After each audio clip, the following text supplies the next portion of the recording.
중동의 군사강국 요르단과 극동의 군사강국 한국 2024년 군사력은 과연 얼마나 차이 나는지 아시나요?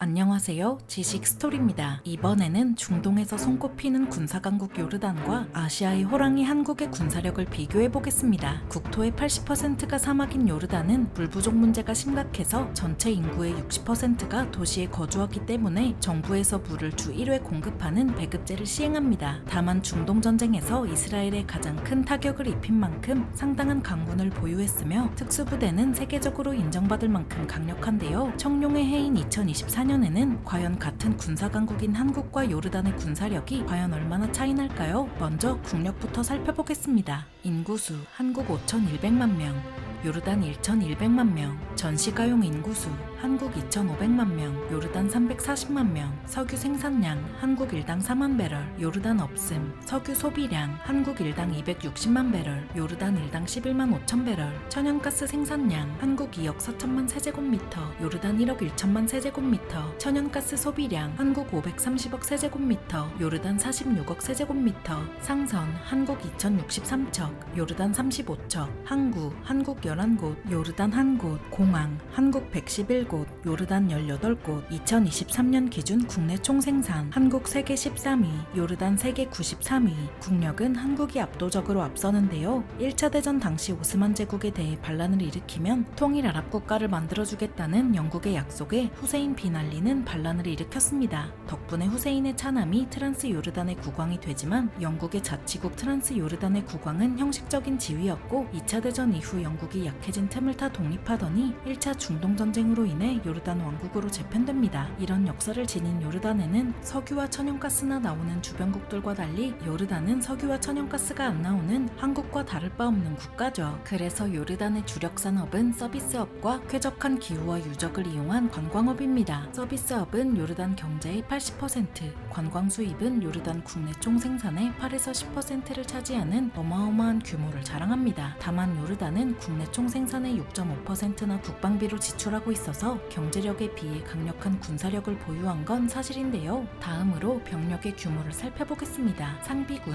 한국 48만 명, 요르단 10만 500명, 예비군 한국 310만 명, 요르단 6만 5천 명, 준군사 조직 한국 12만 명, 요르단 3만 5천 명. 병력 규모는 요르단이 열세인데요. 인구수부터 5배 이상 차이 나다 보니 어쩔 수 없는 결과이기는 합니다. 물론 요르단은 수는 적지만 실전 경험은 어마어마한 수준으로 1차에서 4차 중동 전쟁은 물론 크고 작은 분쟁에도 빠지지 않은 국가였습니다. 하지만 현대전에서도 병력 규모는 여전히 중요한 요소인데요. 생산부터 운용까지 제한적인 첨단 무기와 달리 1, 2차 대전 수준의 기술력으로도 뽑을 수 있는 보병과 포병은 제한적이지 않죠. 그래서 북한과 반세기 넘게 대치해온 한국은 대규모 보병과 포병을 억지로 유지해온 덕에 장기전에 강할 수밖에 없습니다. 전쟁은 프랑스를 단 6주 만에 점령한 전격전처럼 빠르게 끝나는 게 가장 좋은 방법이지만 그렇다고 북한처럼 속전속결에만 몰빵하게 되면 장기전으로 가는 순간 답이 없습니다. 다만 요르단은 실전 경험이 풍부한 만큼 장기전에도 어느 정도 대비되어 있을 테니 누가 상대하더라도 만만치 않겠죠. 다음으로 육상 전력을 살펴보겠습니다.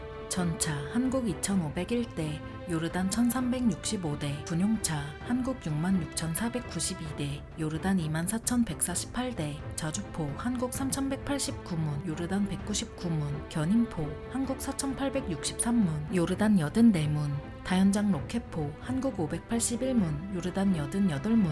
육상 전력은 한국이 압도적으로 우세한데요. 먼저 주력 전차는 한국이 K2 흑표, 요르단이 르클레르를 운용합니다. 한국의 120mm 주포는 강철 장갑을 700에서 800mm 정도 관통하는 걸로 예상되고 르클레르의 120mm 주포는 강철 장갑을 650에서 700mm 정도를 관통합니다. 그리고 방어력의 경우 흑표나 르클레르나 복합 장갑을 사용하지만 흑표와 달리 르클레르는 묘돌식 장갑을 적용해서 야전 정비가 수월하다는 소소한 장점이 있는데요.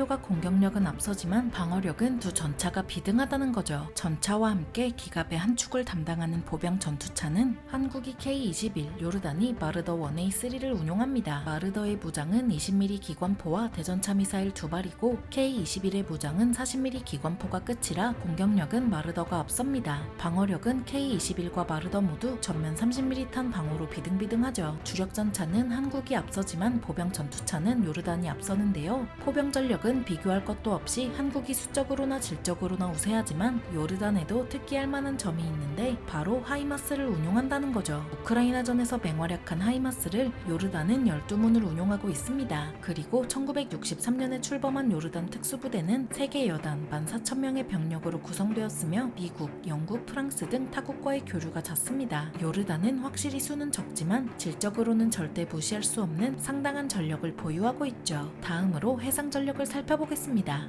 보유 함정수 한국 200척, 요르단 27척, 헬기모함 한국 2척, 요르단 미보유, 구축함 한국 13척, 요르단 미보유, 호위함 한국 17척, 요르단 미보유, 초계함 한국 5척, 요르단 미보유, 고속정 한국 35척, 요르단 27척, 잠수함 한국 22척, 요르단 미보유, 기뢰부설함과 소해정 한국 14척, 요르단 미보유. 요르단 해군은 총 병력이 700명으로 사실 한국 해군과 비교하는 게 실례인데요. 요르단은 내륙국이라 한국과 같은 반도 국가와 비교하면 해군이 필요성이 아주 많이 떨어집니다. 그래서 27척의 함정조차 고속정이고 30mm 기관포가 최대 무장입니다. 다음으로 항공전력을 살펴보겠습니다. 보유 항공기수 한국 1576기, 요르단 265기, 전투기 한국 354기, 요르단 44기, 공격기 한국 98기, 요르단 6기, 고정익 수송기 한국 41기, 요르단 12기, 훈련기 한국 288기, 요르단 61기, 특수임무기 한국 33기, 요르단 11기, 공중급유기 한국 4기, 요르단 미보유, 헬기 한국 758기, 요르단 148기, 공격 헬기 한국 112기, 요르단 43기. 항공전력은 요르단이 열세인데요. 요르단에는 5세대 전투기가 한 기도 없어서 5세대 전투기를 다량으로 보유한 한국과 비교하면 항공전력이 약해 보일 수 있습니다. 하지만 요르단군의 주력 전투기는 F-16으로 그렇게 뒤처지는 수준은 아니고 3세대 전투기인 미라조 F-1도 운용하고 있습니다. 다만 요르단의 경제 상황 때문에 항공폭탄의 대다수는 무유도 폭탄이라 공습에서 어려움을 겪는데요. 무아트 알카사스베 중위 피랍 당시 요르단의 F-16이 추락한 이유 중 무유도 폭탄으로 공습을 수행하느라 충분한 고도를 유지하지 못한 것도 있습니다. 그래서 경제 상황이 나은 국가들은 유도 폭탄을 주력으로 운용해서 충분한 고도를 유지할 수 있도록 합니다. 그리고 요르단 공군에는 특기할 만한 점이 있는데요. 바로 AC-235 건십을 운용한다는 거죠. C-235 수송기를 기반으로 하는 AC-235는 동체 측면의 기관포, 로켓포드, 대전차 미사일을 탑재하는 하늘의 포병다운 무장을 자랑합니다. 요르단 공군이 건십을 운용하는 게 특기할 만한 이유가 건십은 기본적으로 크고 느린데 공대공 무장도 없어서 방공망을 제압한 상황이나 항공전력이 우세한 경우가 아니면 쓰지 않기 때문입니다. 주변에 5세대 전투기를 운용하는 이스라엘이 있는데